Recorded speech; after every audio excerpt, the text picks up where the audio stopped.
আল কোরআন আল কারীমের গুরুত্বপূর্ণ 52 নম্বর সূরার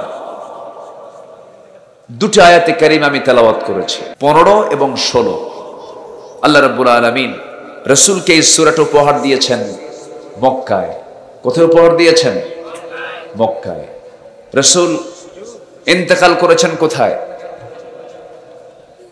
রাসূল ইন্তেকাল করেছেন মক্কায় না মদিনায়? তিনি শুয়ে আছেন কোথায়? মদিনায়।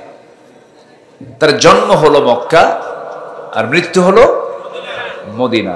কোরআন নাজিল হয়েছে কয় জায়গায়? একটা মক্কা আর এটা কোথায়? মদিনা। একটা মক্কা আর একটা মদিনা। আমার নবীজির দাওয়াতের দ্বীনের কাজের দুটো পর্যায় ছিল, একটা হলো মক্কার যুগ আর একটা হচ্ছে মদিনার যুগ। মদিনার 13 বছর, কি বলে, মক্কার 13 বছর আর মদিনার হলো 10 বছর, এই 23 বছর। মক্কার পর্যায়টা ছিল হলো মক্কায় রাসূল মার খেয়েছেন না মার দিয়েছেন? বলেন, মক্কায় রাসূল মার খেয়েছেন না মার দিয়েছেন? মার খেয়েছেন। আর মদিনায় কি মার খাইছেন? মার খেয়েছেনও দিয়েছেনও। তাহলে মায়ের খাওয়া সুন্নাত। আস্তে আস্তে কয়, মার খাওয়া সুন্নাত, মায়ের। এটা কি মনে থাকে? মনে থাকে আমাদের? মায়ের দেওয়াও কিন্তু সুন্নাত। বিশ্বনবী কিন্তু হাতে তরবারি নিয়েছেন, বিশ্বনবী কিন্তু বাতিলের মোকাবেলা করেছেন, ঘোড়ার পিঠে চড়েছেন, হাতে বর্শা তুলে নিয়েছেন, লৌহ বর্ম পরিধান করেছেন, তরবারি তুলে নিয়েছেন, ঘোড়ার পিঠে চড়েছেন, বাতিলের মোকাবেলা করেছেন। কি মায়ের দেওয়ার জন্য না মায়ের খাওয়ার জন্য? বলেন বলেন, দেওয়ার জন্য। সম্মানিত ভাইরা, অন্য কোনো কারণ না, একটাই কারণ, সেটা হলো আল্লাহর দ্বীন জমিনে পরাজিত থাকবে না বিজয়ী হবে? পরাজিত থাকবে না বিজয়ী হবে? বিজয়ী হবে। দ্বীন পরাজিত হওয়ার জন্য আসে নাই। আল্লাহর দ্বীন পরাজিত থাকবে কেন? কিন্তু গোটা পৃথিবীতে 2 শতাধিক রাষ্ট্র, এর মধ্যে মুসলিম রাষ্ট্র মাত্র 56 থেকে 57টি। 2 শতাধিক রাষ্ট্রের ভিতরে মাত্র 56টি হলো মুসলিম রাষ্ট্র।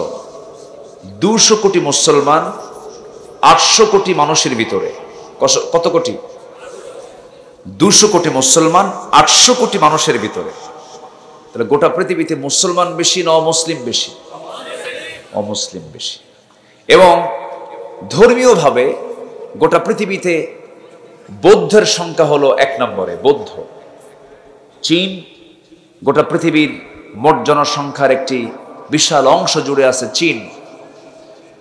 চীন সহ, কোরিয়া সহ, তাইওয়ান সহ আশপাশের আরো কয়েকটা দেশ মিলে বৌদ্ধ ধর্মের সংখ্যা এখন গড় অনুপাতে নাম্বার 1, 1 নম্বরে।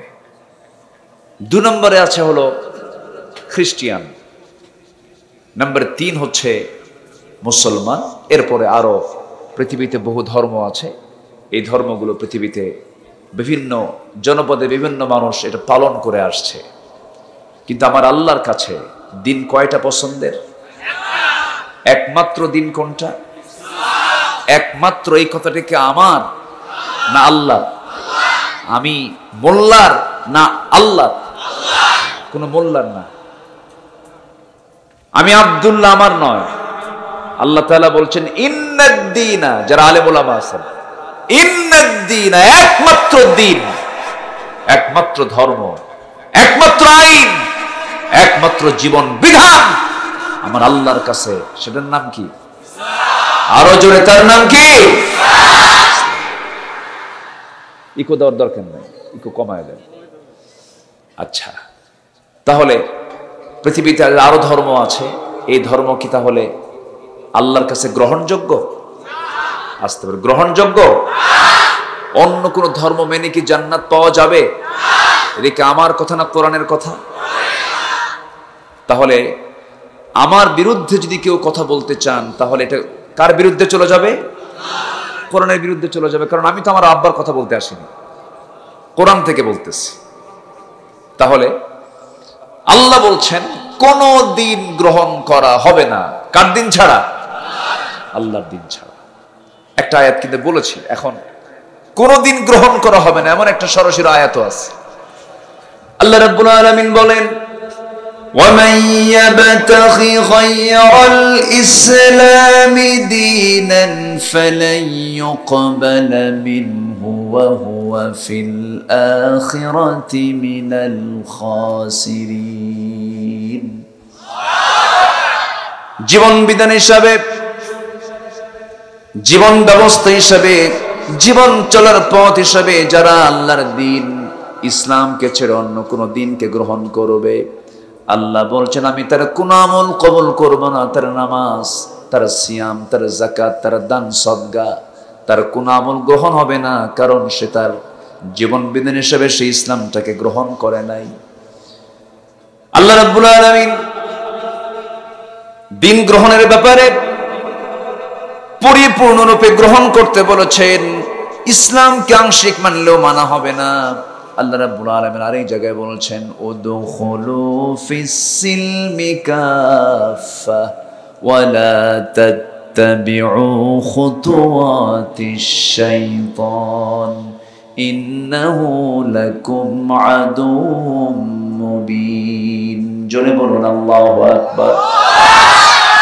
ইসলামের ভিতরে পরিপূর্ণরূপে দাখিল হয়ে যাও, আংশিক মানবে আংশিক মানবে না, তা গ্রহণীয় হবে না।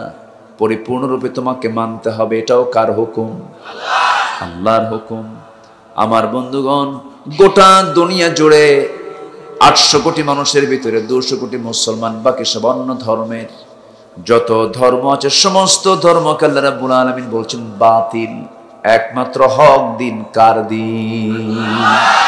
আল্লাহর দিন। এখন এই 600 কোটি মানুষ যারা ইসলামকে মেনে চলে না, ধরুন গোটা পৃথিবীতে ইহুদি আছে, ইহুদির সংখ্যা যদিও কম, 1 কোটি প্লাস। এদের জনসংখ্যা আজ থেকে 4000 বছর আগে ছিল 40 লাখ। সেটা আজকে 1 কোটিও হয় নাই। মানে কুকুরের বাচ্চার মতো একসঙ্গে 8-9টার জন্ম হয়, কিন্তু বাঁচে না, সব মরে শেষ হয়। আমি কি ভুল বলছি? আর একটা গাভীর পেট থেকে বাচ্চা হয় কয়টা? একটা। বাজারে কোনটা বেশি দেখা যায়? গরুই বেশি দেখা যায়। অথচ কুকুর এতগুলো বাচ্চা দিল একসাথে, এরপরও টিকে না, মরে যায়। ঠিক তেমনি ইহুদির জনসংখ্যা আজ থেকে 4000 বছর আগে 40 লক্ষ ছিল, আজকে 1 কোটিও পূরণ হতে কষ্টকর। হয়তো কিছু প্লাস হতে পারে। কেন জানেন? এই তো নিকটবর্তী দ্বিতীয় বিশ্বযুদ্ধে এডলফ হিটলার এট এ টাইম গ্যাস চেম্বারে তুলে 60 লক্ষ ইহুদিকে একদিনে মারছে, রাখে নাই। তো কয়েকটা ইচ্ছে করে এডলফ হিটলার রেখে দিছিল যে আমি এতগুলো মানুষকে মারলাম, মানুষ আমাকে ভুলও তো বুঝতে পারে, 2-1টা ইহুদি রাখি। থুয়ে দিয়া রাখার পর এখন খুব আমরা শান্তিতে আছি। খুব শান্তি না? আজকে ফিলিস্তিনকে মেরে শেষ করছে কারা? আসতে বলবেন না কারা? ইহুদি। 30,000 শিশুকে এই কয়েকদিনে মারছে। হাজার হাজার বাড়ি ঘরে আগুন ধরায় দিছে, বম্বিং করে উড়ায় দিছে। কত শিশু, নারী, রক্তাক্ত জনপদ ফিলিস্তিন। সম্মানিত ভাইয়েরা, আমরা খুতবা দেব কি, আমরা ওয়াজ করব কি? এই যে জুলুম নির্যাতনের দৃশ্য দেখে যদি মুসলমান জেগে না ওঠে, আমরা ওয়াজ করে কি করব? আস্তে কোন কেন, জোরে বলেন ঠিক কিনা? আমরা কোন দিন জাগবো? আমরা কোন দিন কথা বলবো? একটি হুদির গায়ে আঘাত করলে গোটা পৃথিবী নড়ে ওঠে। আর মুসলমানের লাশ প্রতিনিয়ত ঝরছে ফিলিস্তিন, কাশ্মীর, বিশ্বের বিভিন্ন জায়গায়। সবচেয়ে নির্যাতিত আজকে মুসলমান। অথচ সম্পদ সবচেয়ে বেশি কাদের? মুসলমান। তেল বন্ধ করলে সব অচল, অ্যালুমিনিয়াম বন্ধ করলে সব অচল, সমস্ত প্রাকৃতিক খনিজের সম্পদ ম্যাক্সিমাম মুসলমানদের হাতে। কিন্তু মুসলমানদের এই দুর্দশা কেন? এর মূল কারণ হলো মুসলমান বন্ধু পেতেছে মুসলমানের সাথে নয়, ইহুদি খ্রিস্টানদের সাথে। সম্মানিত ভাইয়েরা, কথা অনেক আছে, একটু কান লাগিয়ে কথাগুলো শুনি। আমরা বাঁচবই, আমরা তো আর বাঁচতে আসি না এই দুনিয়াতে। মূলত কি বাঁচতে আসছি? আমরা জন্ম নিছি, এরপরে কি হবে? মৃত্যু হবে। বাঁচার রোগ মুসলমান করা উচিত নয়। মুসলমান মরতে এসেছে, বাতিল শক্তির কাছে মাথা নত করতে জানে না মুসলমান। বাঁচতেই যদি হয় সিংহের মতো বাঁচবো, বীর পুরুষের মতো বাঁচবো, মুসলমান হয়ে বাঁচবো। বাতিলদের কাছে মাথা নত করবো না আমরা। জোরে বলি ইনশাআল্লাহ, জোরে বলি ইনশাআল্লাহ। মাননীয় প্রধানমন্ত্রী তিনি সম্প্রতি একটি গুরুত্বপূর্ণ কথা বলেছেন। মায়ানমার পার্বত্য অঞ্চল নিয়ে, পার্বত্য চট্টগ্রাম নিয়ে, রাঙ্গামাটি, এই সমস্ত অঞ্চল নিয়ে কিছু কথা বলেছেন। এয়ারবেস তৈরি করার মধ্য দিয়ে একটি খ্রিস্টান রাষ্ট্র তৈরির একটা নকশা সাজানো হচ্ছে। উনি এটার প্রতিবাদ করেছেন, আমরা তাকে ধন্যবাদ দিই। উনি প্রতিবাদ করেছেন। সাদা চামড়ার লোকদেরকে আমরা এই সুযোগ হতে দেব না, ঠিক কিনা? দুঃখ লাগে, আমি আমার বক্তৃতার আজ থেকে আরো 13 বছর আগে আমি বক্তৃতা করেছি, এই কথা বলেছি 13 বছর আগে। দেশের প্রত্যন্ত অঞ্চল, ধরুন এই রাজশাহী অঞ্চলের ওই নওগাঁর প্রত্যন্ত অঞ্চলগুলো, পার্বত্য অঞ্চলগুলো, পাহাড়ি অঞ্চলগুলো খ্রিস্টান মিশনারি টার্গেট করেছে। হাজার হাজার মুসলমানকে তারা খ্রিস্টান বানাচ্ছে, তাদের ধর্মে নিয়ে যাচ্ছে। এই মিশনারি তারা কাজ করছে, এই মিশনারি তারা রেগুলার এই রীতিমতোই তাদের কাজগুলো, মিশনগুলো চালিয়ে যাচ্ছে। তাদের টার্গেট আগামী 20-30 বছর পর মুসলমানদের সংখ্যা কমিয়ে খ্রিস্টানকে সংখ্যাগরিষ্ঠ করে তারা এই জনপদকে একটা ভিন্ন দিকে নেওয়ার একটা অপচেষ্টায় লিপ্ত হচ্ছে। দুঃখ লাগে, খ্রিস্টান মিশনারি কাজ করে, সব ধর্মের কাজের স্বাধীনতা আছে, কিন্তু আমার দেশে যদি আপনি হক কথা বলতে যান, গলা চিপে ধরার অপচেষ্টা করতে চায় একটা পক্ষ, ঠিক কিনা? একটা পক্ষ তারা এই অপচেষ্টা করতে চায়। কিন্তু উচিত ছিল আমাদের সকল মুসলমানকে পৃথক থাকা না, এক হওয়া। একমাত্র মুসলমান ছাড়া যত ধর্ম আছে, যত দল মত আছে, সবগুলোর গোড়া কিন্তু এক, রসুনের গোড়ার মতো। রসুনের গোড়া কি? এক। আল কুফরু মিল্লাতু ওয়াহিদা, কুফুরের শক্তি হলো একটা শক্তি, সব কুফুর শক্তি এক হয়ে যায় মুসলমানদের বিরুদ্ধে। এজন্য ঠিক এই সময় আমরা একত্রিত হয়েছি। আমাদের সবচেয়ে বড় চ্যালেঞ্জ হচ্ছে আমরা এক থাকবো। জোরে বলি ইনশাআল্লাহ। আমরা এক হব, ভ্রাতৃত্ব তৈরি করব, কোনো ফিতনা ফাসাদের দিকে যাব না। আমাদের পরিচয়, প্রথম পরিচয় কোনো বাঙালি নয়, বাংলাদেশি নয়, কোনো আঞ্চলিক কোনো পরিচয় নয়। আমাদের প্রথম পরিচয় হচ্ছে আমরা মুসলমান। আমরা কি বলেন? আর আমরা কি বলেন? মুসলমান। আদম কি ছিলেন? ইব্রাহিম কি ছিলেন? নূহ কি ছিলেন? ইসমাইল ইসলাম কি ছিলেন? মুসা ইসলাম কি ছিলেন? আমার নবী কি ছিলেন? আমরা কি? মুসলমান। কিন্তু আমরা এখন কি হয়েছে জানেন? এর মধ্যে আবার ভাগ হয়েছি। কি মুসলমান? হানাফি, শাফি, হাম্বলি, আহলে হাদিস, সুন্নি, গরম সুন্নি। বসেন বসেন, এই বিভিন্ন ফেরকা। কেন?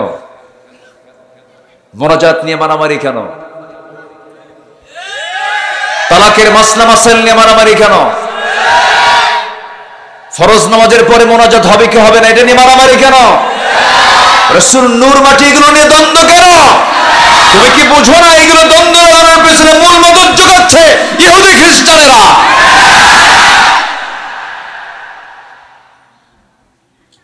এগুলো নয়, এগুলো আমাদের পরিচয় নয়, এগুলো ভ্রাতৃত্বের লক্ষণ নয়।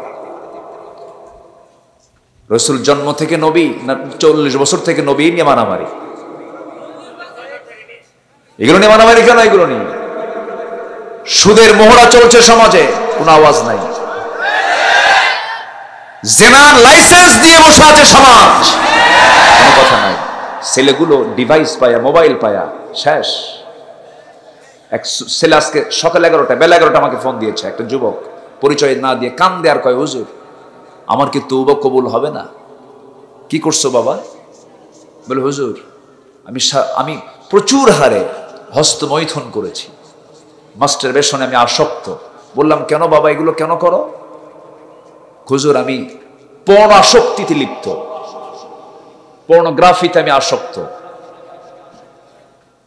পর্নোগ্রাফি আমাকে শেষ করে দিয়েছে। কেন? এই সমস্ত নীল ছবিগুলো কি রেস্ট্রিকশন করা যেত না? বন্ধ করা যেত না? হুজুর বাঁচার উপায় কি? কান দেয়ার কয়, হুজুর বাঁচার উপায় কি? এরকম একটা দুইটা যুবক নয়, লক্ষ লক্ষ যুবক আজকে পথহারা, নষ্ট হয়ে যাচ্ছে। মোবাইল যুবকদেরকে ধ্বংস করে দিচ্ছে। এখানে চেয়ারম্যান সাহেবরা বসে আছেন, ওনাদের কাছে নিয়মিত রিপোর্ট কি, প্রায় রিপোর্ট, ডিভাইস জোড়ায় গোল হয়ে বসে এই মোবাইল দিয়ে জুয়া খেলে, জুয়া গেমস আসক্ত, ফ্রি ফায়ার, পাবজি সব শেষ করে ফেলল। এগুলো ঠিক ঠিক কোন কেন? এগুলো ঠিক না ব্যাঠিক?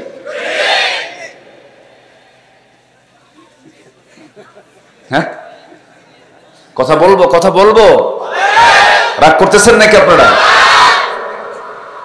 রোগী ডাক্তারের কাছে কেন যায়? সুস্থতার জন্য। সুস্থ কে করেন? মাধ্যম লাগে, ডাক্তারের কাছে যায়। অসুস্থ হলে ডাক্তার প্রেসক্রিপশন দেন। তার সমাজের রোগ আছে না নাই? এগুলোর কি ওষুধ কি দেওয়ার দরকার আছে না? একটু বসছে ওষুধ দেওয়ার জন্য। রাগ করতেছেন না তো আপনারা? ওয়াজ আমরা সবাই জানি। হ্যাঁ অবশ্যই বসছি তো। আপনি মা বাচ্চার হাতে মোবাইল দিয়ে ভাত খাওয়ান, এটা কেমন কথা? আছে না? গেমস দেয়, গেমস চলে, ও খায়, আছে কিনা বলেন? কেন? বাচ্চারা মসজিদে গেলে আবার কিছু বুড়া চাচা আছে, চোখ এরকম বড় করে, মানে মসজিদে বুড়ার জন্য। কোন বাচ্চারা মসজিদে যাবে না, মানে বুড়া মানুষের জন্য মসজিদ। এরকম কিছু বুড়া আছে না নাই? বলবো, কথা বলবো। বুড়া চাচা হয়তো মনে মনে চিন্তা করে, হুজুর আপনি আমার উপরে এত রাগ কেন? ভাবতেছেন নাকি আবার? মসজিদ কি শুধু বুড়া মানুষের জন্য না বাচ্চাদের জন্য? বাচ্চারা কোথায় সময় ব্যয় করবে বেশি বলেন? মসজিদ। মসজিদে ঢোকার মাত্রই কিছু কিছু বুড়া চাচা আছে এরকম করে চোখ বানায় আর লাঠি দেখায়। বাচ্চা তো ভয় থরথর করে কাঁপে আর কয়, এই বুড়া মরবে কোন দিন। কেন? বাচ্চারা মসজিদে যাবে, আপনার মেয়েটা ছোট হয়েছে, ছোট, আপনার ছেলে ছোট, ঘাড়ে নিবেন, কোলে নিবেন, হেঁটে হেঁটে মসজিদে নিয়ে চলে যাবেন। ফজরের সময় নিয়ে গেলেন, সময়ের জ্ঞান সে অর্জন করলো। জোহরের সময় নিয়ে গেলেন, ওই বাচ্চাগুলো নামাজটা যদি নাও পড়ে, কাতারের সামনে সামনে দিয়ে হাঁটবে, খেলবে, হাসবে, কিন্তু মসজিদে নামাজ কেমন করে পড়ে, একজন নেতাকে আনুগত্য কেমন করে করতে হয়, ইমামকে কেমন করে ফলো করতে হয়, শৃঙ্খলা, পরিবেশ, সময় জ্ঞান সব ওই যে ছোট্টবেলায় তার স্মৃতিপটে এগুলো আঁকা হয়ে গেল, সারা জীবন ওই সন্তানগুলো কখনো আল্লাহর অবাধ্য হবে না। মোটু পাটলু দেখা, মসজিদে যায় না। কষ্ট পাচ্ছেন নাকি আপনারা কথা বলে? আমি যুবককে বললাম, যুবক, তোমার এই আসক্তি তোমাকে বাঁচাবে। এক নম্বর হলো তুমি ডিভাইসটা ছেড়ে দাও, মোবাইলের কাছে যেও না, নেগেটিভকে একদম নেগেটিভ করে দাও। কারণ কিয়ামতের দিন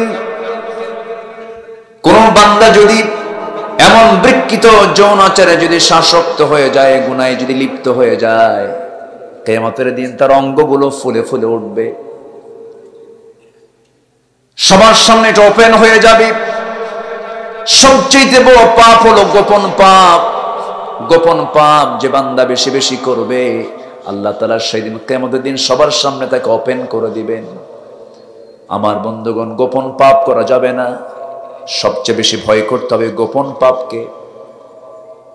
আর যে বান্দা গোপনে গোপনে আল্লাহর ভয়ে চোখের পানি ফেলে শেষ রাতে সিজদায় পড়ে কাঁদবে, আল্লাহ তাআলা তাকে সবচেয়ে উত্তম জান্নাত তাকে দান করবেন। জোরে বলুন সুবহানাল্লাহ। আমার বন্ধুগণ, যুবকের এই চোখের পানি আজকে বেলা 11টার দিকে ফোনটা দেওয়া মাত্র সারাদিন চিন্তা করলাম, আহারে এরকম তো একটা দুইটা যুবক নয়, অসংখ্য যুবক তাদের চরিত্রগুলো হারায় ফেলতেছে, মুহূর্তের ভিতরে শেষ হয়ে যাচ্ছে। বললাম, বাবা, ওই সমস্ত নেগেটিভ চিন্তা মাথায় নিবা না, সবসময় নিজেকে কোনো কাজে ব্যস্ত রাখবে, একা একা কোনো রুমে থাকবা না, খারাপ কোনো চিন্তা মনে আসতে দিবা না। ভালো থাকার একটা গুরুত্বপূর্ণ একটা উপায় হলো সবসময় তুমি ওযুর উপরে থাকবে। সাইয়েদনা বেলাল দুনিয়াতে আছেন, আমার নবী মেরাজ থেকে যখন আসলেন জান্নাত দেখলেন, জাহান্নাম দেখলেন। রাসূল এসে বলছেন, বেলাল, জান্নাতের মধ্যে আমি তোমার কণ্ঠ শুনতে পেলাম, আমি তোমার কণ্ঠ শুনতে পেলাম। তুমি কি এমন আমল করেছো যার জন্য তোমার কণ্ঠ আমি জান্নাতে শুনতে পেলাম? এর কারণটা কি? সাইয়েদনা বেলাল বলছেন, হুজুর, আমার ব্যক্তিগত একটা আমল হলো আমি ওযু ছাড়া কখনো থাকি না, ওযুর উপরে থাকি। আর ওযু যখন করি সঙ্গে সঙ্গে 2 রাকাত নফল নামাজ পড়ি। ওই যুবককে বললাম, খারাপ চিন্তা সামগ্রী বারবার তুমি ইস্তেগফার পড়বে, বারবার তওবা করবে, ইস্তেগফার পড়বে, আল্লাহর নামটা বেশি করে নেওয়ার চেষ্টা করবা। টয়লেটে বেশিক্ষণ থাকবা না, কারণ টয়লেটে যখন ঢোকা হয় আল্লাহুম্মা ইন্নী আউযু বিকা মিনাল খুবুসি ওয়াল খাবাইস, বের হয়ে চলে আসবি। যখন তোমার খুব কষ্ট হয় দৈহিকভাবে, শেষ রাতে উঠি ওযু বানায়া তাহাজ্জুদটা পড়বে, প্রয়োজনে রোজা রাখবে, আর জান্নাতের ওই লোভনীয় আয়াতগুলো বেশি বেশি করে পড়বে। তুমি যদি আল্লাহর পথে আসতে চাও যুবক, আল্লাহ তোমার জন্য অসংখ্য রাস্তা খুলে দিবেন। জোরে কোন সুবহানাল্লাহ। ওয়াল্লাযীনা জাহাদু ফীনা লানাহদিয়ান্নাহুম সুবুলানা। যে বান্দা আমার পথে আসতে চায়, আমি তার জন্য একটা পথ নয়, হাজারো পথ আমি তার জন্য খুলে দেই। আমার বন্ধুগণ, আর এই সমস্ত মাস্টারবেশনের যে অপকারিতা, 1 নম্বর অপকারিতা হলো বিয়ে করার যোগ্যতা সে হারিয়ে ফেলবে, বাচ্চার বাবা হওয়ার যোগ্যতা হারিয়ে ফেলবে, স্ত্রী হক আদায় করতে পারবে না, সিমেনে যে শুক্রাণু থাকে তা শেষ হয়ে যাবে, অসুস্থ হয়ে পড়বে, ধ্বংস হয়ে যাবে। ওয়ালা তুলকু বিআইদিকুম ইলা তাহলুকা, নিজকে তুমি ধ্বংসের দিকে ঠেলে দিও না। কার কথা? আসতে বলবেন না, কার কথা? আল্লাহ বলছেন, বান্দারে, তোর এই বডি নিয়ে আমি প্রশ্ন করব, তোর চোখ নিয়ে প্রশ্ন করব, তোর কান নিয়ে প্রশ্ন করব, তোর নাক নিয়ে প্রশ্ন করব, সাক্ষী দেবে তোর হাত, সাক্ষী দেবে তোর পা। তাহলে আমাদেরকে চোখ দিয়েছেন কে? আর এই চোখ দিয়ে খারাপ জিনিস দেখে কে? আল্লাহ দেখে না। লাঞ্চ দিয়েছেন কে? এই লাঞ্চ, এই যে ফুসফুস জানিয়ে শ্বাস প্রশ্বাস, লাঞ্চটা দিয়েছেন কে? বিড়ি খায় নষ্ট করে কে? হ্যাঁ, মানুষ না অমানুষ? মানুষ কেমন হয়? আবার মাহফিল এসে প্রশ্ন করে, হুজুর বিড়ি খাওয়া কি জায়েজ আছে? উনি চেষ্টায় আছেন জায়েজ কেমনে করা যায়। আপনি বিড়ি খাচ্ছেন, আপনি লাঞ্চ নষ্ট করে ফেলতেছেন, এটা কি ছোটখাটো অপরাধ? আসতে কয় ছোটখাটো অপরাধ। ছোট মনে করেন কেন? প্রশ্ন করে, হুজুর বিড়ি খাওয়া কি জায়েজ আছে? মানে উনি প্ল্যানে আছে যে গাঁজা খাওয়া কেমনে জায়েজ করা যায়। আবার গাঁজা যারা খায় কিছু জগৎ আছে, আবার এই এলাকায় অবশ্যই এগুলো নাই। ভণ্ড দরবার, ভণ্ড দরবার আছে নাকি? ওই যে মাজারে সেজদা দেয়, এগুলো নাই তো? আচ্ছা থামেন বলি, মানে এমনি তো গাঁজা টাজা খায় সব জায়গায়, কিন্তু ভণ্ড সাজে গাঁজা খায়, মানে উনি পীর বাবা সাজে, এরকম কিছু আছে, মানে গাঁজা খাওয়া পীর। হ্যাঁ, গাঁজার একটা করে টান মারে, গাঁজার টানে নাকি ওর ভিতরে ইশক জন্ম নেয়, হ্যাঁ ইশক আশেক হয়ে যায়। খাজা দিল কর তাজা, ইসমে জালাল, গাজার কুলকি খাওয়া হালাল। যেরকম নাউজুবিল্লাহ, এগুলোর সংখ্যা কিন্তু কম না। আবার বলে কি জানেন, গাজা নাকি বেহেশতের গাছ। জোরে বলি নাউজুবিল্লাহ। সকল নেশা কি? আরো জোরে, আরো জোরে। বিড়ি হলো সব নেশার ছোট ভাই। সব নেশার কি? ছোট ভাই। এর থেকে আগে টানাটানি, এরপরে ঢালাঢালি, এই তো তফাৎ, কিন্তু খুব একটা বেশি নয়। রাগ করতেছেন নাকি? হুজুর আপনি এগুলো কি শুরু করলেন, এরকম ভাবতেছেন নাকি আপনারা? এই নওগাঁতে এক বুড়ো চাচা খুব বিড়ি টানত। তোর ছেলে একদিন আমাকে মাহফিলে দেখা, বলল হুজুর আমার আব্বাকে এত বুঝাই, বুঝে না। শেষ পর্যন্ত আমি নিয়মিত যাওয়া আসা করতাম, মাহফিলে আসতাম। তো বলল হুজুর আমার আব্বাটা বেঁচে নাই। খুব চেষ্টা করছি বিড়ি থেকে দূরে রাখার জন্য, নেশা থেকে দূরে থাকার জন্য, পারি নাই। যেদিন মারা যায় সেখন আমাকে বলল, হুজুর জহুরুল নাম তার, জহুরুল এদিকে আয়, কলকিটা নিয়ে আয় রে, মরি যখন যাচ্ছে টানটা দিয়েই মরি। কি কথা বুঝলেন? মানে গোমরা হলে যা হয়, গোমরা হলে যা হয়। কোন নেশার দিকে যুবকরা যাবা না। আচ্ছা এগুলো ওয়াজের কি দরকার আছে?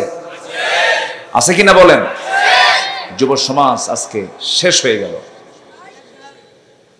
রিলেশন করে, রিলেশন খুব ভালোবাসে। আচ্ছা বিয়ের আগে কি ভালোবাসা হয়? আসতে কয় ভালোবাসা মূলত বিয়ের আগে না বিয়ের পরে? বিয়ের পরে। কিন্তু এখন ভালোবাসে বিয়ের আগে। অনেক হোটেল বানাইছেন এখন, ওই যে কবুতরের ঘরের মতো, আছে নাকি এলাকায় এগুলো? ছোট ছোট ঘর বানায়, ওখানে বসে কি friend, BF GF, boyfriend girlfriend. আবার যুবক যুবক প্রশ্ন করে, এই তোর কি জিএফ আছে? না তো, তুই তো মানুষই না। আছে কিনা বলেন? আচ্ছা তাহলে এই বয়ফ্রেন্ড এবং গার্লফ্রেন্ড এই শব্দ কি ইসলামে আছে? বয়ফ্রেন্ড ওই মহিলার বয়ফ্রেন্ড একজনই হবে যে তার স্বামী। একজন পুরুষের গার্লফ্রেন্ড হবে একজনই যে তার বউ হবে। যে তার বউ সে তার গার্লফ্রেন্ড। এছাড়া বান্ধবী, বন্ধু ইসলামের কোন সম্পর্ক। আজকে এগুলো নোংরামিগুলো আছে না নাই?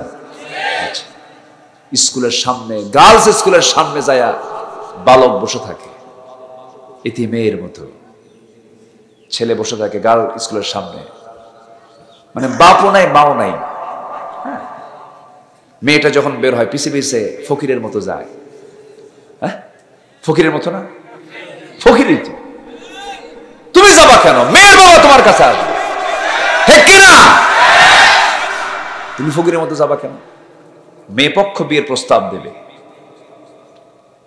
আল্লাহর পয়গম্বর মুসার জীবন তো আপনারা অনেকেই জানেন।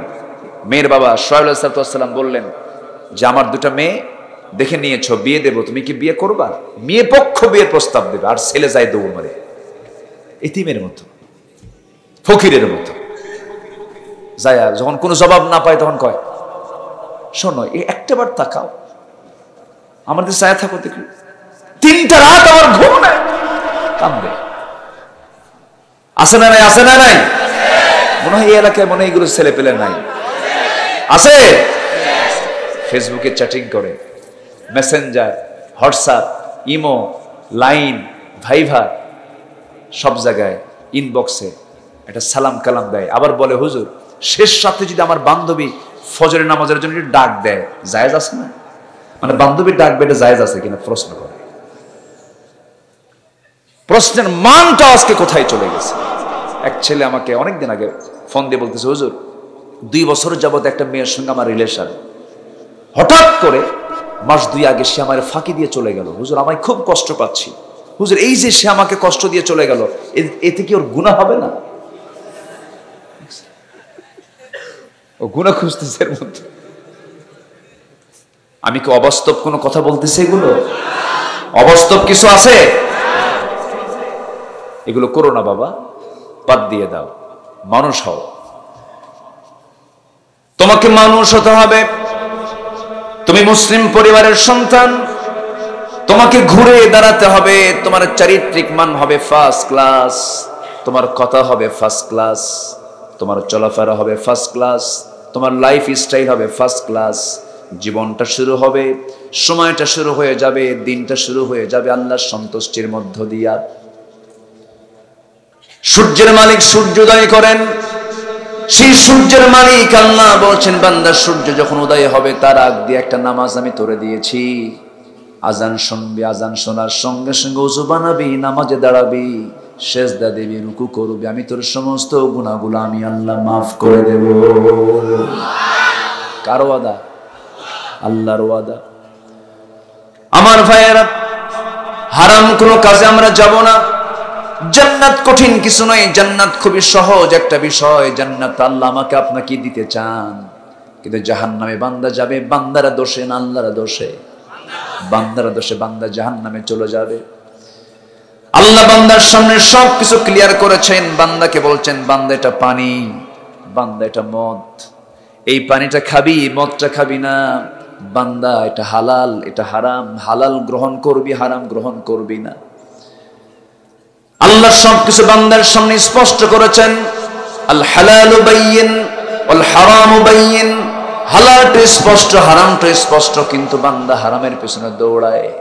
আল্লাহ বলছেন, বান্দারে হারাম যদি ছেড়ে দিয়ে দেস, হালালকে যদি গ্রহণ করিস, বান্দা আমি তোর জন্য জান্নাত রেখে দিয়েছি। কুলু মিম্মা ফিল আরদি হালালান তাইয়্যিবা, এই জমিনে যা হালাল আছে তা তোমরা খাও, হারামের ধারে যেও না। কিন্তু বুকটা ফেটে যায় এমন একটা অপরাধ আজকে সমাজে অ্যাভেলেবল হয়ে গেছে। আল্লাহ নিজেই বলছেন, যারা এই অপকর্মে জড়িত হবে, মা বাকিয়া মিনার রিবা ওয়াদারু মা বাকিয়া মিনার রিবা, সুদের কারবারে যারা জড়াবে তারা জেনে রেখে দিও, তারা যেন নবী এবং আল্লাহর বিরুদ্ধে যেন যুদ্ধ ঘোষণা করলো। আল্লাহর এবং রাসূল যেন তাদের বিরুদ্ধে যুদ্ধের ডাক দিলেন। এত বড় একটা গুনার কাজ, সুদের সঙ্গে জড়িত এমন নামাজি আছে না নাই? হাজি দোয়া করে দিই নাকি? এই যে 2-1 জন করে ওঠে যায়, হ্যাঁ ওজোর মনে হয় কষ্ট হচ্ছে। আমি কি শেষ করে দেব? তো এই কি করব?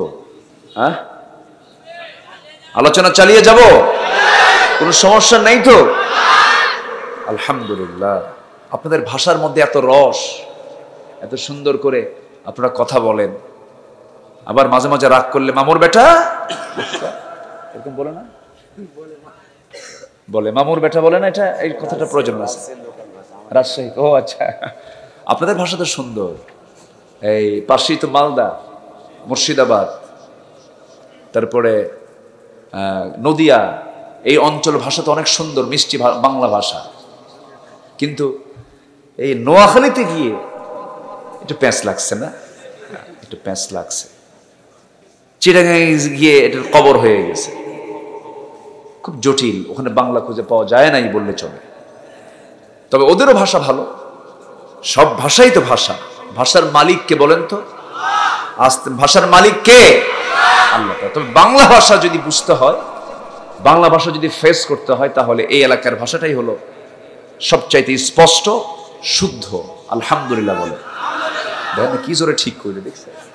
বুঝাচ্ছে হুজুর ঠিক আছি তো, ভালো, আলহামদুলিল্লাহ। জি, আমি একটা সূরা থেকে তেলাওয়াত করেছি, সে আয়াতের দিকে আমি আস্তে আস্তে চলে যাচ্ছি। কথা শুরু হয়েছে অনেক আগে, একটু মিলাই দেব শুধু। সম্মানিত ভাইয়েরা, যুবকরা, আমি মনে হয় খুব কষ্ট দিয়ে কথা বলেছি তোমাদেরকে, নাকি? মন খারাপ করনি তো? দিন শুরু হবে সূর্য ওঠার আগে। কি নামাজ বলো বাবা, কি নামাজ বলো? ফজর। যদি কোনো বান্দা ফজরটা রেগুলার করে, শেষ রাতে উঠে ওযু বানায় নামাজে দাঁড়ায়া যায়, ওযু বানায় নামাজটা যদি শুরু করে দেয়, শয়তান সবচেয়ে বেশি ওয়াসওয়াসা দেওয়া শুরু করে বান্দাকে শেষ রাত্রিবেলা। সহিহ হাদিসের বর্ণনা, শেষ রাত্রে বান্দার শিওরে বসে শয়তান বান্দার ভিতরে 3টা গিট মেরে দেয়। 3টা গিট মেরে দেওয়ার পর শয়তানটা সেখান থেকে চলে যায়। আমার রাসূল বলেন, ও সাহাবীরা, শয়তানের লেগে দেওয়া এই 3টা গিট যদি কোনো বান্দা ছুটাতে চায়, 1 নাম্বার গিট তারা ছুটে যাবে বান্দা যখন আজান শুনবে। আজান শোনার সঙ্গে সঙ্গে যদি ওযু বানায়, যদি প্রস্তুতি নিয়ে নেয়, ওযু করার সঙ্গে সঙ্গে তার গিটটা ছুটে গেল। বিছানা ত্যাগ করলো, গিটটা ছুটে গেল। নাম্বার 3 হলো, ওযু বানায় যখন মসজিদের দিকে হেঁটে হেঁটে চলে আসে, যার বাড়ি মসজিদের কাছে সে ব্যক্তি বেশি বরকতময় না যার বাড়ি মসজিদ থেকে দূরে সে ব্যক্তি বেশি বরকতময়? কোন ব্যক্তি বলেন? মসজিদ থেকে দূরে। কিন্তু কিছু কিছু লোক বুক উঁচু করে বলে, ভাই আমার কপালটা কত ভালো, আমার বাড়ির সামনেই মসজিদ। ভাব খুব দেখেন, এরকম দেখেন। কিন্তু বাড়ির সাথে মসজিদ যার বরকত কম তার, আর মসজিদ থেকে বাড়ি যারা যত দূরে তার বরকত তত বেশি। কারণ রাসূল বলেছেন যে যত কদম বেশি লম্বা সময় নিয়ে মসজিদের উদ্দেশ্যে রওনা করবে, আল্লাহ তাআলা তাকে প্রত্যেকটা কদমে কদমে বেশি করে নেকি দিয়ে দিবেন। যেরকম সুবহানাল্লাহ। সেদিন এক বেকুব আমার বলতেছে, হুজুর তাহলে হেঁটে হেঁটে ঢাকা রওনা দেব। দেখছেন, এরকম আছে না কিছু বাঁকা টাইপের লোক আছে না, এগুলো বেকুফ টাইপের লোক থাকে। কিন্তু ইদানিং মানুষের হাঁটতে চায় না, এই জন্যে অমুকের দাদার জায়গায় একটা মসজিদ বানাইছে। তোর দাদার জায়গার মসজিদে তুই গরম দেখাস, আমার দাদার জায়গা নাই, আছে কি না? আরেকটা মসজিদ বানায় ফেলে, অথচ মসজিদের কোনো প্রয়োজন নাই। এরকম প্রয়োজন ছাড়া কিছু মসজিদ আছে না? বলেন বলেন, আছে না নাই? মসজিদ বেশি দরকার না মুসল্লি বেশি দরকার? ফজরের সময় মোটে মুসল্লি খুঁজে পাওয়া যায় 3 জন, ইমাম, মুয়াজ্জিন আর খাদেম। যদি এদের দায়িত্ব না থাকতো, ফাঁকা। বাস্তব বলতেছি আমি, অবাস্তব কিছু বলছি না। কেন জানেন? আজকে মুসলমানের লাইফ স্টাইল চেঞ্জ হয়েছে। মুসলমান ঘুমাতে যায় রাত 3টার দিকে, ঠিক কিনা? মুসলমান ঘুমায় না, অথচ রাসূল বলেছেন বরকতময় সময় হলো সকাল। বুরিকালি উম্মতি ফি বুকুরিহা, আমার উম্মতের বরকতময় সময় হলো সকাল। সেই সকালে আজকে মুসলমান ঘুমায়, সারা রাত জেগে জেগে থাকে। গত বিশ্বকাপ খেলা হলো শীতের ভিতরে, উযু কইরা তাহাজ্জুদ করে দোয়া করে, আল্লাহ আমার দল যেন জিতে। হ্যাঁ, আমাদের কাছে দোয়া চায় খেলার জন্য। খেলা হলো ব্রাজিল আর্জেন্টিনা কোথায়, আর মার্ডার হয় হলো ব্রাহ্মণবাড়িয়া। চিন্তা করছেন, মানে খেলাকে কেন্দ্র করে এরা শহীদ হয়। শহীদ হয়। সময় নষ্ট করব না আমরা। ঘুম থেকে উঠে আগে আমরা কি শুরু করব? কোন নামাজ? বলেন কোন নামাজ? ফজরের নামাজ। ফজর নামাজ পড়া মাত্রই শয়তানের ওই 3টা গিট ছুটে গেল। 24 ঘন্টা শয়তান থেকে সহজে ওয়াসওয়াসা দিতে পারে না। এই জাতির কত পার্সেন্ট লোক ফজর নামাজ পড়ে বলেন? কোথায়? নামাজ নাই, নামাজের জন্য কোনো আহ্বান নাই।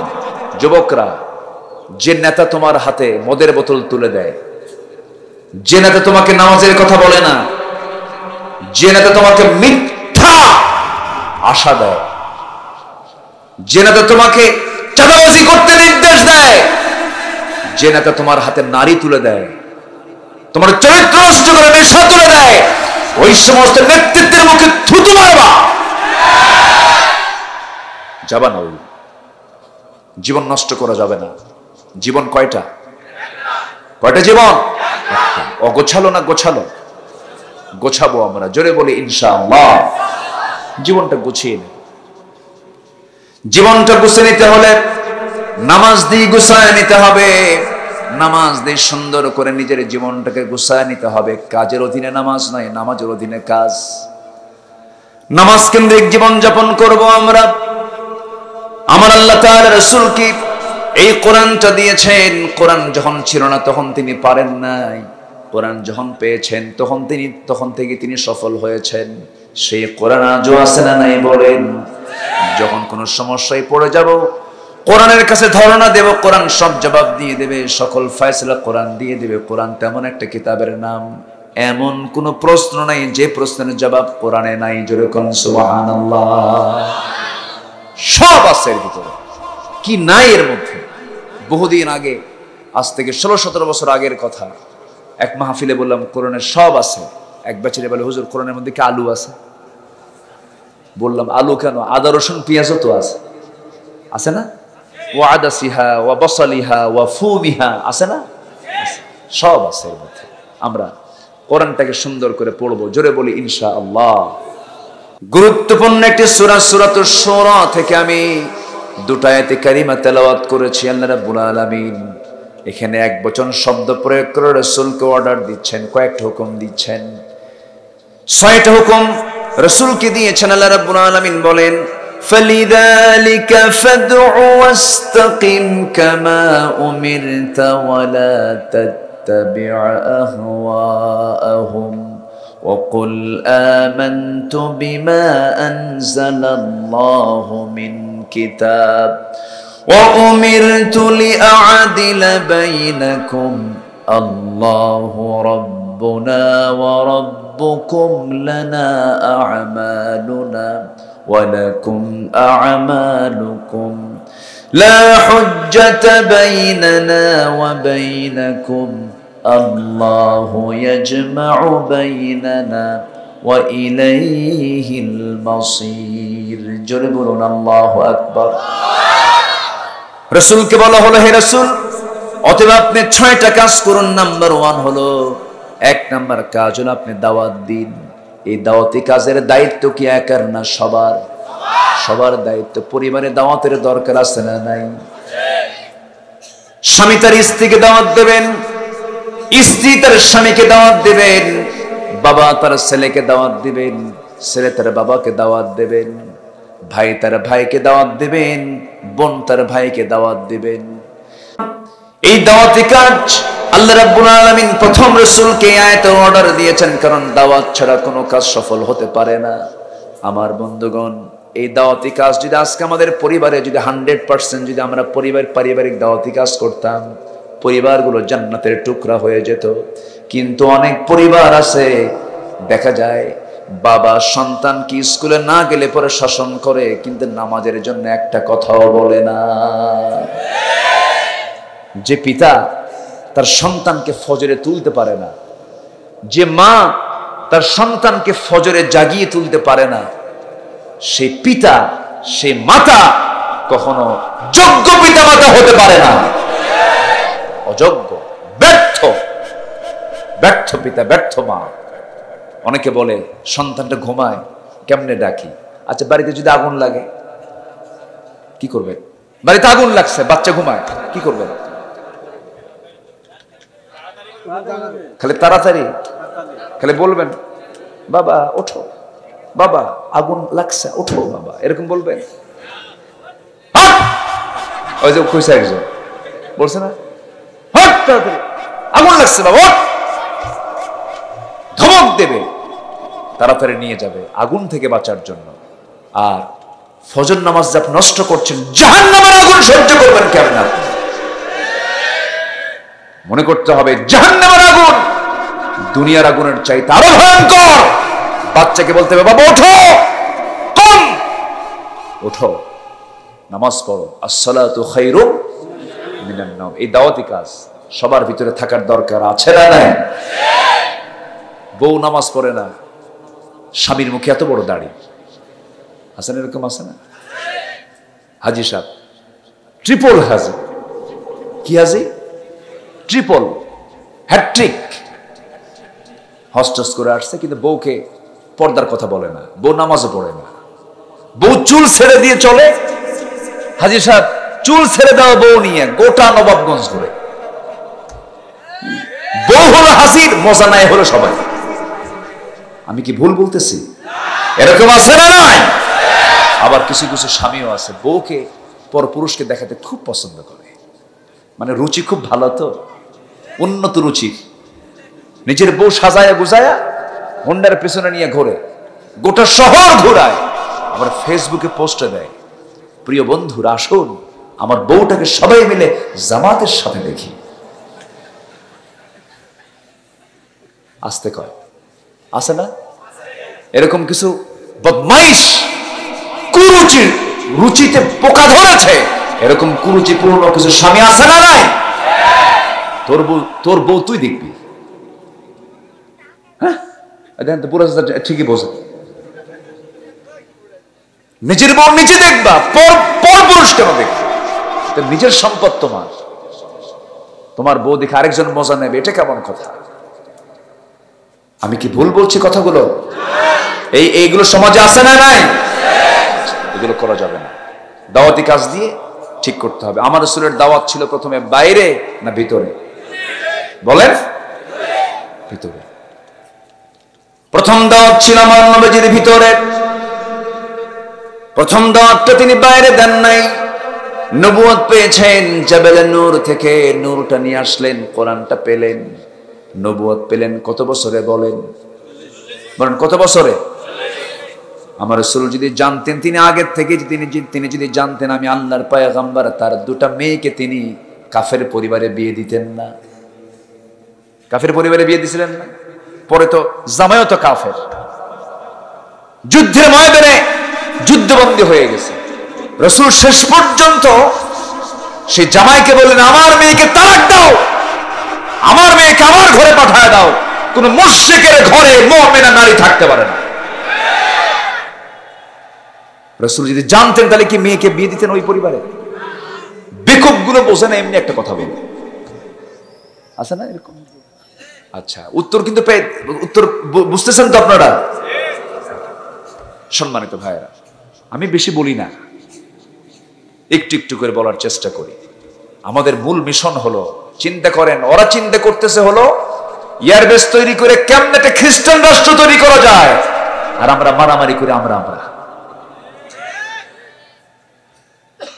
সম্মানিত ভাইরা, দাওয়াতি কাজের দরকার আছে না নাই? একটা মুসলিম পরিবার হবে নামাজি না বেনামাজি? ঘরের মধ্যে কোনো বেনামাজি সন্তান থাকতে পারে না। যা কর নামাজ আগে ধর। এটা বাপমার প্রথম ওয়াজ হবে। এটা প্রথম কি? প্রথম ওয়াজ। লোকমান তার সন্তানদেরকে নসিহত দিয়েছেন নামাজের। আল্লাহু আকবার। বাবা হতে চাও? লোকমানের মতো বাবা হও। আল্লাহু আকবার বলে। কার মতো বাবা? কোন লোকমান? নবাবগঞ্জের লোকমান নাকি কোরআনের লোকমান? লোকমানের মতো বাবা হও। ইউনূস আলাইহিস সালামের মতো বিপদে ধৈর্যশীল হয়ে আল্লাহর কাছে চাও। ইব্রাহিমের মতো অগ্নি পরীক্ষায় বিজয়ী হয়ে যাও। এরপরে ইসমাইলের মতো তুমি ধৈর্যশীল হয়ে যাও। আবু বকরের মতো দৃঢ়চেতা হও। ওমরের মতো সাহসী হও। ওসমানের মতো লজ্জাশীল হও। আলীর মতো লড়াকু বীর সৈনিক হও। আমার আপনার জীবনকে সাজানোর জন্য সব মডেল আমাদের সামনে আছে না নাই? সেই চরিত্র গড়ে তোলো। নবীজি প্রথম দাওয়াতটা তিনি জাবাল নূর থেকে নেমে ঘরের মধ্যে আগে দিলেন। ঘরের মধ্যে ঢুকলেন। ঘরের মধ্যে ঢুকে খাদিজা রাদিয়াল্লাহু আনহা তখন ঘরে বসা ছিলেন। সামনে গিয়ে বলছেন, খাদিজা জাম্মিলুনি জাম্মিলুনি, আমাকে বস্ত্র আচ্ছাদন করে দাও। লাকাদ খাশিতু আলা নাফসি, আমার মন বলছে আমি মনে হয় বাঁচব না, আমার জীবন নিয়ে আমি শঙ্কিত, মনে হয় মরে যাব। কেন কি হয়েছে আপনার? আপনার কোনো ক্ষতি পৃথিবীর কেউ করতে পারবে না, কারণ আপনি অসহায়ের পাশে দাঁড়ান, বিধবার পাশে দাঁড়ান, ইতিমের পাশে দাঁড়ান, অসচ্ছলের পাশে আপনি দাঁড়ান, আপনি পীড়িতের পাশে দাঁড়ান। আপনার ক্ষতি করবে এমন কোনো অপশক্তি এই দুনিয়াতে নাই, আপনি কোনো চিন্তা করবেন না। রাসূল এবার কাঁপতে কাঁপতে বলছেন, খাদিজা 15টি বছর ধরে তোমার সঙ্গে দাম্পত্যময় জীবন চালালাম, এতদিন ছিলাম আমি তোমার স্বামী, এতটুকুই আমার পরিচয় ছিল। আজকে একটা নতুন পরিচয় আল্লাহ তাআলা আমাকে দান করেছেন, নতুন পরিচয় যোগ হয়েছে। আমি হলাম আল্লাহর পয়গম্বর। আল্লাহ তাআলা আমাকে 40 বছর নবুয়ত দান করেছেন। আমি আল্লাহর নবী, তোমার কি বিশ্বাস হয় নাকি? আল্লাহ আমাকে কোরআন নামক কিতাব নাজিল করেছেন। সঙ্গে সঙ্গে খাদিজার চোখে পানি চলে এলো, কাঁদতে কাঁদতে বলছেন, স্বামী আমার, 15 বছর ধরে দাম্পত্যময় জীবন কাটালাম, যার মুখ থেকে একটা দিনের জন্য অযাচিত একটা ওয়ার্ড বের হতে দেখলাম না, যার মুখ থেকে একটা মিথ্যা বের হতে দেখলাম না। আপনি যে আল্লাহর নবী হবেন এতে বিন্দু পরিমাণ কোনো সন্দেহ নাই। একটু জোরে বলি সুবহানাল্লাহ। নবীজির কথায় খাদিজার বুঝতে দেরি হলো না। খাদিজা রাদিয়াল্লাহু তাআলা আনহা বলে ফেললেন, আমার স্বামী আপনি যে আল্লাহর নবী হবেন এতে বিন্দু পরিমাণ কোনো সন্দেহ নাই। সঙ্গে সঙ্গে রাসূল বলছেন, হাতটা গায়ে দাও। খাদিজা তাকে কালেমা পড়ায়া দিলেন, দিন গ্রহণ করে ফেললেন। আমাদের ভিতরে অনেকে রাসূলকে মহব্বত করে কিন্তু তার সুন্নতকে মানে না। যেমন বহু লোক আজকের দুনিয়াতে, আমার দেশেও কিন্তু বহু আছে, লক্ষ লক্ষ নয়, হাজার হাজার নয়, কোটি কোটি লোক আছে রাসূলকে খুব মহব্বত করে কিন্তু রাসূলের দল করে না, ঠিক কি না? রাসূলকে খুব মহব্বত করে, মানে আমার দেশে এরকম মুরিদ কিছু আছে, পীর সাহেবকে খুব মহব্বত করে কিন্তু মুরিদ পীররে ভোট দেয় না। কি কথা কি বুঝতেছেন আপনারা? এটা কি সেই মহব্বত? আমরা নবীকে মহব্বত করলাম, রাসূলকে ভালোবাসলাম, কিন্তু নবীর দল করলাম না, নবীর আইনগুলো মানলাম না, নবীর বিধানগুলোকে মানলাম না, নবীর কর্ম পদ্ধতি মানলাম না। রাসূলকে আল্লাহ তাআলা শুধু নামাজের আদর্শ করেন নাই, রাসূলকে আল্লাহ তাআলা বলছেন, লাকাদ কানা লাকুম ফি রাসূলিল্লাহি উসওয়াতুন হাসানাহ লিমান কানা ইয়ারজুল্লাহা ওয়াল ইয়াওমাল আখির ওয়া যাকারাল্লাহা কাসীরা। জোরে বলুন আল্লাহু আকবার। তোমাদের জন্য উত্তম আদর্শের বাস্তব নমুনা কেউ নন জনাবে মুহাম্মদুর রাসূলুল্লাহ সাল্লাল্লাহু আলাইহি ওয়াসাল্লাম তোমাদের আদর্শের বাস্তব নমুনা। রাসূলকে নামাজে মানবো, রোজায় মানবো, হজে মানবো, যাকাতে মানবো, রাষ্ট্রে মানবো না। আপনি একজন ভণ্ড প্রতারক ছাড়া কিছু নয়। রাসূলকে সব জায়গায় মানতে হবে। আমার দেশে দুই শ্রেণীর মুসলমান, একটা শ্রেণী হলো যারা পুরোপুরি ইসলামকে মানতে চায়, আর একটা শ্রেণী হলো আল্লাহ খুশি থাক শয়তানও বেজার না হোক, সুদও খাবো নামাজও করবো। আছে কিনা বলেন?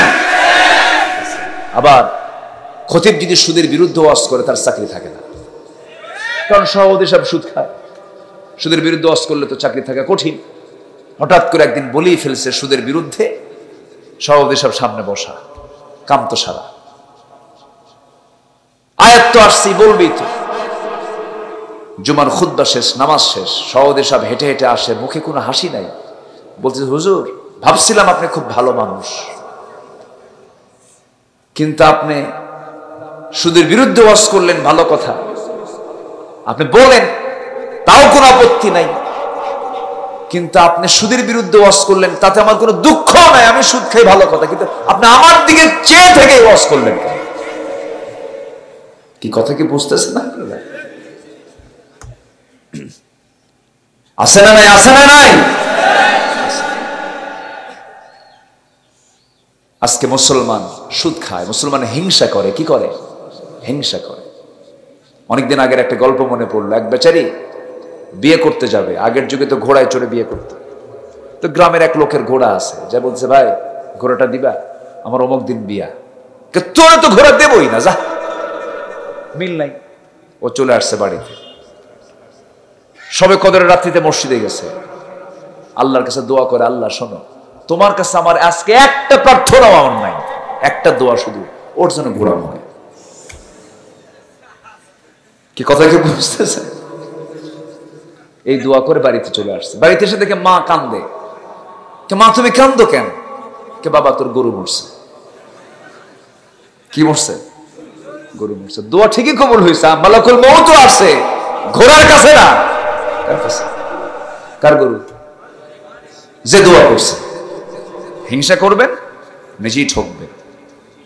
হারামের কাছে যাব না, হারামের কোন আরাম নাই, সুদ খাবেন, এখানে গুতা, এখানে সমস্যা, বুকে সমস্যা, ছেলের কথা শুনবে না, মেয়ে নষ্ট হয়ে যাবে। সুদ খাবেন, পরিবারের শান্তির আগুন দাও দাও করে চলবে, শান্তি পাবেন না। টাকা দেখবেন, বরকত দেখবেন, কোন শান্তি আপনার ভিতরে থাকবে না। শান্তি বলতে কিচ্ছু পাবেন না। টাকা থাকলে কি সুখ হয়? আচ্ছা বলেন তো, শহরে টাকা বেশি না গ্রামে টাকা বেশি? বেশি খায় কারা? বলেন। গ্রামের লোক বেশি খায়। চাউলের বস্তা কারা বেশি ফুরায়? শহরের লোক না গ্রামের লোক? গ্রামের লোক। গ্রামের লোক তো আরো ছটাক খায় না, কেজি কেজি খায়। কাঁঠাল একটা আস্ত নিয়ে বসে 3 কেজি শেষ, আর 2টা কাঁঠালের কোয়া খাইয়া 3 দিন ডায়রিয়া। শহরের মানুষ খাইতে পারে না। শহরের মানুষ হাজার হাজার কোটি টাকার মালিক খাইতে বসে, নাস্তা করতে বসে, সকালবেলার ব্রেকফাস্ট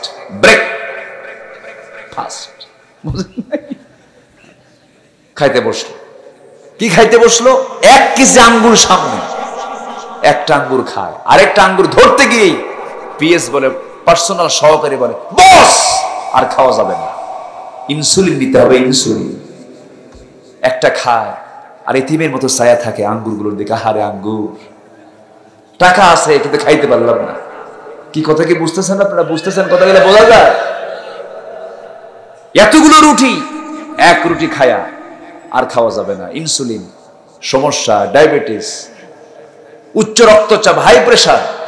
আর গরিব মানুষ গ্রামের 4টার দিকে ওঠে, কাজ টাজ করার জন্য বের হয়, 9টার মধ্যেই পুরা পরিশ্রম করে এসে বাড়িতে বসে বলে, এই বউ, গিন্নি আছে কি নিয়ে আয়। যা আছে তা, রাতের বাসি ভাত পান্তা হয়ে আছে, পান্তা নিয়ে 1 ডিশ গাবলা, ঠিক আছে না, 1-1.5 কেজি হবে চাউল নিয়ে বসলো। কিচ্ছু লাগে না, কোনো কিছু না, খালি এতগুলো লবণ, পেঁয়াজ আর মরিচ, রসুন। এমন খাওয়া শুরু হলো, গোগ্রাস, 4 আঙ্গুল কপাল বাদ দিয়ে সব পেট। বোঝেন না? খাওয়া শেষ। খাওয়ার পরে যখন বলে, খাইছো কেমন? আরো কিছু হলে ভালো হতো। আলহামদুলিল্লাহ বলবেন না? এটাই হলো বরকত। এটা কি বলেন? বরকত। হাজার হাজার কোটি টাকার মালিক খাইতে পারে না। এই জন্য শুকরিয়া আদায় করবো কার? বলেন আলহামদুলিল্লাহ। সুদের কাছে আমরা যাব না। রোগগুলো ধরতেছে আজকে, রাগ করতেছেন নাকি আপনারা? শুরু করছে যুবক দিয়া, চরিত্র দিয়ে, এখন আসতেছে ব্যবসা, সংসার, এগুলো নিয়ে একটু অস করতেছে। মূলত একটু মনোযোগ দিয়ে কথাগুলো শোনেন। সুদের সর্বনিম্ন গুনাহ হলো নিজের মার সঙ্গে জিনা করা। ঈসা আলাইহিস সালাম একদিন, তাকে রূহুল্লাহ বলা হয়, কবরবাসীর পাশে দিয়ে যাচ্ছিলেন। কবরবাসীকে লক্ষ্য করে একজন ব্যক্তির প্রশ্নের কারণে তিনি বললেন, কুম বিইذনিল্লাহ, ও কবরবাসী, তুমি আল্লাহর নির্দেশে দাঁড়িয়ে যাও। 2জন কবরবাসী দাঁড়ায় গেল। এক কবরবাসীকে দেখতে পেলেন পেটটা বড় হয়ে গেছে, মুখ থেকে রক্তগুলো গড়ে গড়ে পড়তেছে, পচা রক্তগুলো, পুষগুলো যখন মুখ থেকে নির্গত হচ্ছিল, তাকে প্রশ্ন করে হল, আল্লাহর পয়গম্বর ঈসা, এই কবরবাসীর এমন আযাব হচ্ছে কেন? সঙ্গে সঙ্গে তিনি বলছেন, এই দুনিয়ার জিন্দেগিতে চরম হারে সুদের কারবার করতো, এই জন্য তার এই অবস্থা দেখা যাচ্ছে। আমার বন্ধুগণ, সেই সুদের মোহরা আজকে চলছে সমাজে। সুদের কারবার করা যাবে না, জেনার কাজে যাওয়া যাবে না, হারামের কোন আরাম নাই, হারাম দিয়ে কখনো বরকত হবে না। হারাম টিকে না। হারাম ইনকাম 40 বছর, কেউ কেউ বলেছেন হারাম ইনকামের মেয়াদ হলো 40 বছর, এরপরে শেষ হয়ে যায়, ধ্বংস হয়ে যায়। এই জন্য আমরা আমাদের সন্তানকেও হারামের দিকে নেব না, আমরাও হারামের দিকে যাব না। জোরে বলি ইনশাআল্লাহ। ওই যে এক বেচারি গোটা রাত কষ্ট কইরা একটা ঘোড়া চুরি করে আনছে, সকালবেলা ছেলেকে ডাক দিয়ে বলে, বাজান ঘোড়াটা বিক্রি করে আয়, আমি আর পারতেছি না, আমার চোখে ঘুম। ছেলেকে দায়িত্ব দিয়া সে ঘুমায় পড়ছে। ছেলে বাজারে বিক্রি করতে গেছে ঘোড়া, এক ক্রেতা এসে বলতেছে, ভাই দাম কত? কত? দাম কোনো বিষয় নাকি, ঘোড়াটা দেখি ঘোড়ার চলে কেমন, অচল কিনা। লাগাম ধরে ঘোড়ার পিঠে চড়ে ওই যে টান মারছে, আর ফেরত আসে না। সন্ধ্যা হয়ে যায়, ঘোড়াওয়ালা আর আসে না, ঘোড়ায় চড়ে গেছে, আর আসে না ক্রেতা। তখন খালি হাতে চলে গেছে বাড়িতে। বাপ বললো, বাজান কষ্ট করে ঘোড়া চুরি করে আনলাম, কত দামে বিক্রি করলে? কাব্বা, যে দামে কেনা সেই দামে বেচা। কি কথা কি বুঝতেছেন আপনারা? যে দামে কেনা সেই দামেই বেচা, লাভ নাই। টাকা দেশ থেকে পাচার করতেছেন, লাভ নাই তো, কোনো লাভ নাই। লাভ আছে? আজ থেকে লাভ আছে।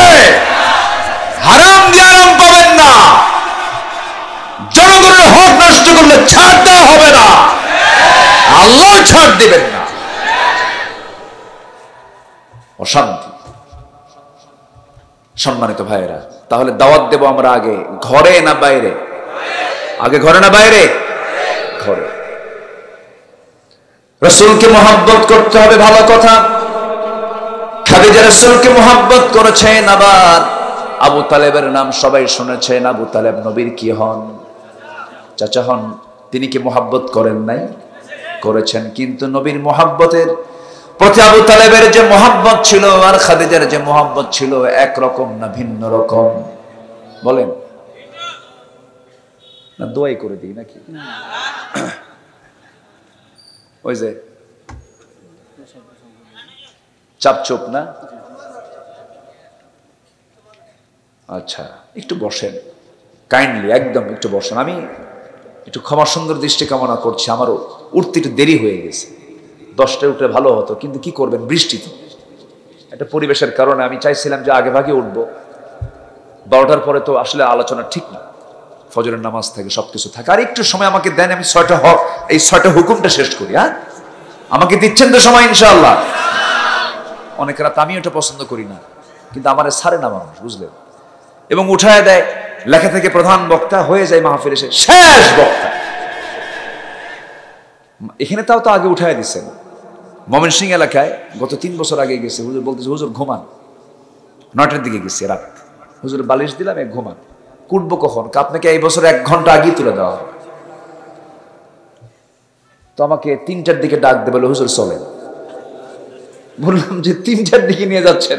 হুজুর গত বছর প্রধান বক্তা উঠছিল রাত 4টায়, আপনাকে 1 ঘন্টা আগে দিলাম। এই দেশে কিন্তু আবার এই রাজশাহী অঞ্চলের বাগমারা আছে না, বাগমারা নাম শুনছেন তো? ওরাও মোটামুটি রাত 3টার দিকে দেয়। সেদিক থেকে এলাকা কিন্তু অনেক ভালো আছে, বলি আলহামদুলিল্লাহ।